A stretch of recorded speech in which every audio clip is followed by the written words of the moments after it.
Bonjour. Bonjour. Enchanté, comment allez-vous? Cette livraison, Émilie et Chris l'attendaient depuis un petit moment. Ils reçoivent aujourd'hui de quoi donner un sérieux coup de jeune à leur appartement. Pas question pour eux de se débarrasser de leurs meubles, ni de repeindre les murs. Ils ont décidé de changer leur éclairage, plutôt basique. Lampadaire et ampoule qui pend. On va commencer par le salon, je pense. Oui. on va commencer. Du coup, ils ont fait appel à un spécialiste des lumières, Charles Pasinato. D'ampoule à filament. Chris et Émilie vont remplacer cette antiquité par un nouveau style d'ampoule. Des modèles dernier cri qui, en ce moment, remportent un joli succès. On installe? Allez. C'est moins puissant que l'autre et c'est plus agréable en fait. Un nouvel éclairage qui se décline aussi bien en ampoule qu'en spot. Grâce à une petite télécommande, le couple peut même multiplier les ambiances lumineuses dans la maison. Impressionnant le nombre de couleurs. 16 couleurs au total pour changer l'atmosphère du salon. On va dans la salle de bain. Le couple a aussi investi dans de l'éclairage plus ludique. Un pommeau de douche qui change de lumière en fonction de la température de l'eau, mais aussi un cube lumineux, un seau à champagne, tout y passe, même Gulli le chien, T'as acheté un nouveau gadget. avec un nouveau collier qui clignote. Oh c'est bien. Oh c'est bien.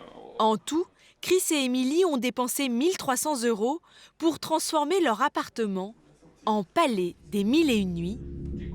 Tout cela grâce à une ampoule particulière qui, en ce moment, révolutionne l'éclairage. Cette nouvelle lumière, c'est la LED.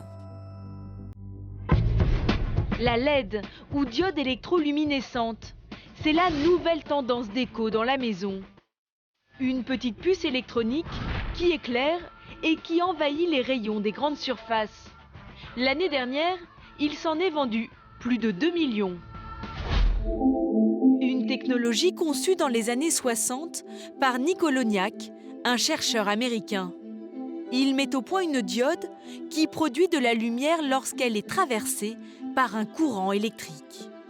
À l'époque, le système est très basique. Mais depuis, la LED a fait beaucoup de progrès. Elle se décline sous toutes les formes et dans toutes les couleurs. Tableaux éclairés, cubes ou tout simplement ampoules. Ce nouvel éclairage est aussi plus écologique. Les LED sont censées durer plus longtemps, jusqu'à 20 ans. Elles consomment moins d'énergie. Des avantages qui séduisent de plus en plus les consommateurs. Résultat, de nombreux fabricants ont envahi le marché de la LED, le nouvel Eldorado de la lumière. Le succès des LED a vraiment de quoi surprendre, car ces nouvelles ampoules partent avec un gros handicap. Elles sont plus chères que toutes les autres. Dans ce magasin de bricolage, au rayon des ampoules, le moins qu'on puisse dire, c'est que les consommateurs ne savent plus où donner de la tête. On est un peu perdu du fait qu'on n'a plus les mêmes références. Alors ça, c'est les anciennes. Il y a les vieilles ampoules à filaments, des plus récentes, les fluocompacts, et depuis quelque temps, il y a aussi ces fameuses LED, ces nouvelles ampoules qui occupent une bonne partie du rayon. La LED. Je sais que j'ai sur ma voiture, moi, des LED. Et ben voilà. Dans les phares des voitures ou dans les téléviseurs, Exactement la même chose. les LED sont composées de petites diodes. Elles s'adaptent partout, éclairent immédiatement et ne chauffent pas. Seul inconvénient, leur prix, plus élevé que celui des ampoules traditionnelles. Vous saviez combien vous payez votre ancienne ampoule et combien vous payez celle-là maintenant? Oh, je crois que ça coûtait, oui, 2 ou 3 euros, 4 euros, voilà. Et celle-là? Celle-là, elle est à 22, oui. 10 fois plus cher? Écoutez, c'est ça, les nouvelles technologies, la modernité. Hein. Pourtant, malgré le prix, ce client ne va pas hésiter à acheter cette ampoule LED. Car il y a une promesse à laquelle il a été très sensible. Une promesse inscrite sur l'emballage. Ces ampoules LED sont censées consommer très peu d'énergie. À une dizaine de kilomètres de Lille, se trouve un passionné de consommations énergétiques. Un maniaque de l'éclairage pour qui les ampoules n'ont plus de secret.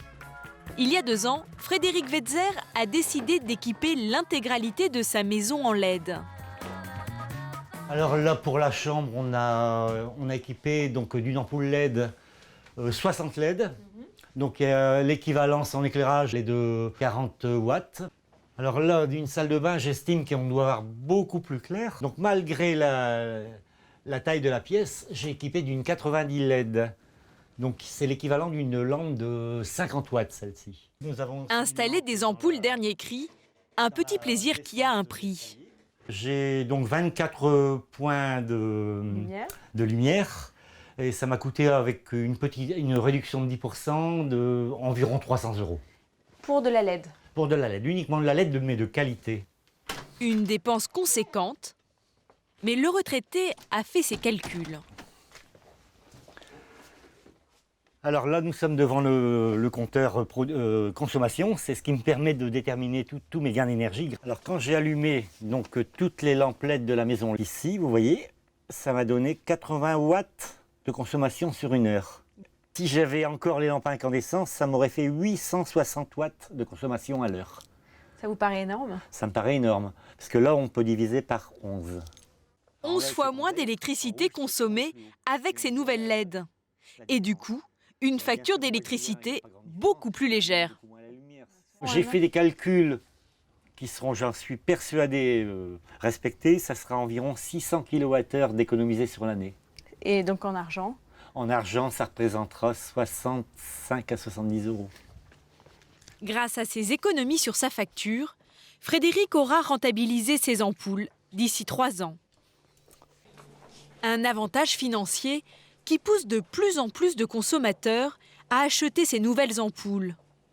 D'autant que le marché de la LED a bénéficié récemment d'un sérieux coup de pouce de l'État. C'est le résultat du Grenelle de l'environnement. Le ministère de l'écologie a décidé de faire la chasse aux anciennes ampoules, jugées trop gourmandes en énergie. Progressivement, elles disparaissent des rayons. Elles laissent la place à une nouvelle génération qui consomme beaucoup moins d'électricité.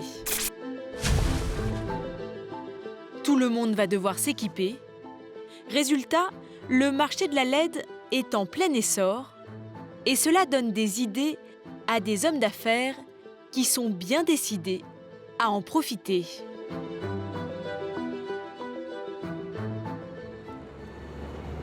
Parmi eux, Serge Haddad. À 47 ans, ce patron est devenu la bête noire des grands noms de l'électricité comme Osram ou Philips. Cette année, il a déjà vendu plus d'1 million d'ampoules LED. C'est un produit qui rapporte bien? Oui, il rapporte beaucoup de chiffre d'affaires, oui. Il passait de 17 à 20 à 25 millions en 3 ans. 25 millions d'euros de chiffre d'affaires. Une entreprise florissante que Serge a installée à Gonesse, en banlieue parisienne. Dans ses bureaux, il expose avec fierté les produits qui font le succès de sa marque et qui sont distribués dans toutes les grandes enseignes de bricolage. C'est notre fameuse ampoule 21 LED que nous avons sortie fin 2006 avec une ancienne partenaire qui n'est autre que Laurent Merlin. Ça, c'est les fameux rubans lumineux, les fameux strip LED. Vous voyez d'ailleurs ici, qui ont un éclairage assez intensif. Et ces rubans, par exemple, vous en avez vendu quoi? Des centaines de milliers aussi? Oh, peut-être 200 km par an, si ça vous parle. De quoi éclairer l'équivalent de l'autoroute Paris-Deauville. Dans son entreprise, Serge s'est entouré d'une 50aine d'employés qui, pour la plupart, ont un point commun. Ils connaissent bien le patron. Ici, le marketing, Dan, Valériane et Sacha, mon fils, le beau gosse. Et Nathalie, ma sœur. Coucou. Alors Jérôme, responsable directeur de l'achat, Jérôme Haddad, un neveu. C'est quelqu'un, Laurent Haddad, qui est notre frère aussi, qui est responsable informatique. Yann Haddad, le second larron, mon associé et créateur fondateur de la société avec moi-même. Une affaire familiale qui commence en 1997. À l'époque, les deux frères fabriquent surtout des lampes pour les professionnels. Ça, c'est... La préhistoire. C'est nous. C'est la préhistoire. C'est par là que l'aventure a commencé. Ça, c'était notre tout premier salon. D'accord. Qui nous avait agréablement surpris ce jour-là. Pourquoi? Donc, parce qu'on s'est retrouvé avec plein de monde dans le stand et Ravel, quand Ouais, c'était assez on est arrivé, on a à peine baissé le rideau et on s'est retrouvé avec 20-30 personnes qui rentrent dans le stand à regarder ces lampes qui avaient des formes bizarres. En 2004, un de leurs fabricants leur propose un tout nouveau produit, des torches avec de la LED. Le succès est immédiat. On a vendu de la torche. Hein. Voilà, aujourd'hui, je ne me rappelle plus des chiffres, mais je peux vous dire que oui, ça a beaucoup débité. Tellement débité que les deux frères ont décidé de tout miser sur cette technologie. Ils sont aujourd'hui les numéros 1 de la LED en France. Un empire construit sur un principe très simple. Produire un maximum d'ampoules au prix le plus bas possible. Pour y arriver, pas de secret, il y a un seul pays et même une ville rêvée pour ça. La Chine et Shenzhen, une cité tentaculaire spécialisée dans l'électronique et l'éclairage. La plupart des fabricants de LED sont ici. Si Serge et Jérôme, sont responsables des achats, font le déplacement ce jour-là, c'est que cette année, leur carnet de commandes a littéralement explosé. Ils ont besoin de produire 40% d'ampoules en plus qu'en 2010. Alors Serge est plutôt impatient d'arriver à l'usine. Dans combien de temps on arrive, tu crois? Tu peux lui demander? Dans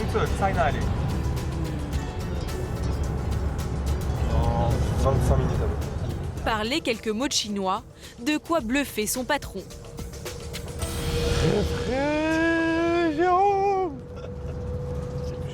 Les Français s'amusent, seulement à l'arrivée dans l'usine, les choses sérieuses vont commencer et les problèmes aussi. Pour faire ses produits au prix le plus bas, Serge a joué l'économie. L'usine dans laquelle il se rend et qui fabrique son best-seller, les ampoules 50 watts, n'est pas à lui.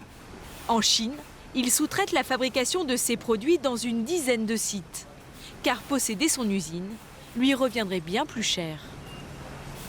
Ce chiffre en millions, faire une usine, ça ne se fait pas comme ça. Il y a le côté social, la gestion des employés, c'est un peu particulier. Seulement, le revers de la médaille, c'est que du coup, dans cette usine, Serge ne maîtrise pas grand-chose. Il n'est pas le seul à faire fabriquer ses ampoules ici. Impossible pour lui de vérifier au quotidien si les cadences de production sont respectées et si la qualité est toujours au rendez-vous. D'autant que produire des ampoules LED, c'est très compliqué. Cela commence par des petites plaques blanches en céramique. Une machine vient poser dessus des fils d'or qui conduiront l'électricité. Puis une autre machine verse ce liquide jaune, du phosphore. C'est lui qui, au contact d'un petit composant électronique, va créer la lumière. Reste à mettre le tout au four pendant 4 heures afin de solidifier le phosphore et les LED sont prêtes. Elles seront ensuite assemblées, un culot des composants électroniques et l'ampoule est terminée. Sur une ampoule vendue 5 € en magasin, une fois les charges payées, Serge fait environ 20 centimes de marge. Ça peut sembler presque rien, et pourtant cette année, il a déjà vendu plus d'1,5 million d'ampoules. De quoi assurer de confortables bénéfices à son entreprise. Et aujourd'hui, Serge a besoin de produire encore plus. C'est même devenu une obsession pour lui. Alors il a vite fait de s'énerver quand il découvre, au détour d'un couloir, que l'usine ne tourne pas au maximum de ses capacités. Non, regarde, tu aperçois qu'il y a des lignes de production. Si on veut, on pourrait rajouter des workers. Là, on peut rajouter 70 bonhommes. Dites, il n'y a personne sur ces tables. On pourrait produire plus. On cherche à produire plus de lumière, c'est notre étage. Alors pourquoi il n'y a pas plus d'ouvriers? Ouais, pourquoi il n'y a pas plus d'ouvriers? À cette question, le patron chinois a bien une réponse, mais elle ne va pas du tout plaire à Serge. Il dit qu'il va bouger dans une autre usine. Déménager la production et risquer de perdre des ouvriers, impensable pour Serge. Ne déménagez surtout pas maintenant. Remplissez-moi cette ligne avec plus d'ouvriers. Ça augmentera la capacité de production, mais déménager, non, vous attendez. Le patron de l'usine a l'air d'accepter, mais Serge n'est pas certain qu'au final, il ne change pas d'avis. C'est bien l'inconvénient quand on n'est pas propriétaire des murs. Mais Serge veut tenir ses objectifs. Il doit donc trouver une autre usine pour produire. Et il a une idée en tête. Il travaille déjà avec un autre sous-traitant. Il voudrait bien lui faire fabriquer davantage d'ampoules et ainsi obtenir un rabais sur les prix. Mais pour l'homme d'affaires, la négociation ne va pas se passer comme prévu. Combien de pièces par jour tu peux produire pour nous? En ce moment, le maximum, c'est 4000 pièces. On a un gros problème. Tu dois augmenter ta capacité. Ce n'est pas assez 4000 pièces par jour. Il faut que tu montes à 10, voire 15 000 pièces par jour. Tu sais combien d'usines voudraient notre volume de commande? Tu devrais prendre soin de nous. Oui, on va essayer de faire notre mieux. Encore une fois, aucune garantie pour Serge. Mais il espère encore qu'avec ce gros volume de production, il pourra obtenir un geste commercial. Du coup, ça veut dire que si on double nos commandes, tes prix vont baisser. Vous savez, avec les salaires qui ont augmenté en Chine, je ne crois pas qu'on puisse baisser nos tarifs. Pour Serge, c'est la douche froide, d'autant que ces derniers mois, Monsieur Lee a même augmenté ses tarifs. On travaille que depuis 6 mois, même pas, et déjà une augmentation, ce qui est... Je sais pas quoi. Il y a eu... Sur la main-d'œuvre, on parle exclusivement sur la main-d'œuvre, il y a eu à peu près 15-20%. 15-20% quand même. Les coûts de production en Chine, ça commence donc à devenir une préoccupation pour Serge Haddad. Mais pour l'instant, pas encore au point de lui enlever le sourire au milieu de son showroom. The King of the Light. Mais une autre difficulté de taille guette le roi autoproclamé de l'ampoule. Les LED sont censées durer une éternité, jusqu'à 50 000 heures. Le risque, c'est que les consommateurs n'aient jamais besoin d'en racheter. Pour les fabricants, c'est un réel problème. Ils doivent trouver d'autres débouchés. Leur solution, en faire un élément de décoration. Et dans ce domaine, la maison offre d'immenses possibilités. De la LED dans le jardin, dans la salle de bain ou encore au-dessus du lit. Désormais, certains fabricants mettent de la LED là où avant, il n'y en avait pas. La LED est même devenue pour certains un argument de vente. Dans la banlieue de Lyon, le cuisiniste Aviva. Cette enseigne qui se positionne sur les petits prix propose depuis quelques mois, en plus de l'éclairage classique, de la LED dans ses cuisines. Madame Augier, bonjour. Venez avec moi. On va reprendre les tubes halogènes ne sont plus trop à la mode. Alors le vendeur va beaucoup insister sur un éclairage plus moderne. J'ai envie de vous proposer aujourd'hui un produit qu'on installe régulièrement. On va parler de la LED. Ça me paraît être le meilleur élément technique pour le luminaire. Je vais vous montrer l'exposition. Car la LED présente bien des avantages. Pour le cuisiniste, on a quelque chose de parfaitement invisible et mis en place en 5 minutes. Comme pour les clients.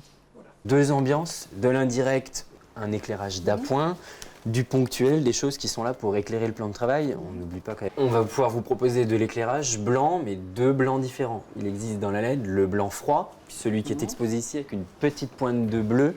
Vous êtes vous sur un projet avec une façade blanc, on va plutôt travailler avec un éclairage en LED, mais en blanc chaud.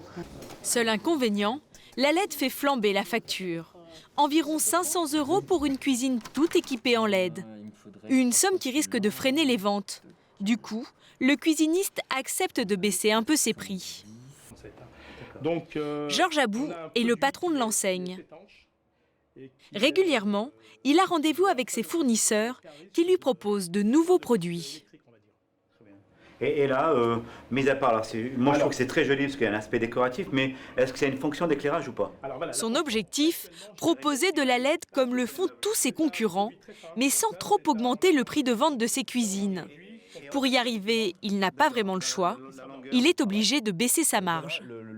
Nous, on va se mettre quasiment à prix coûtant sur le produit, parce que ce qu'on veut vendre, c'est notre cuisine, nos meubles et notre électroménager.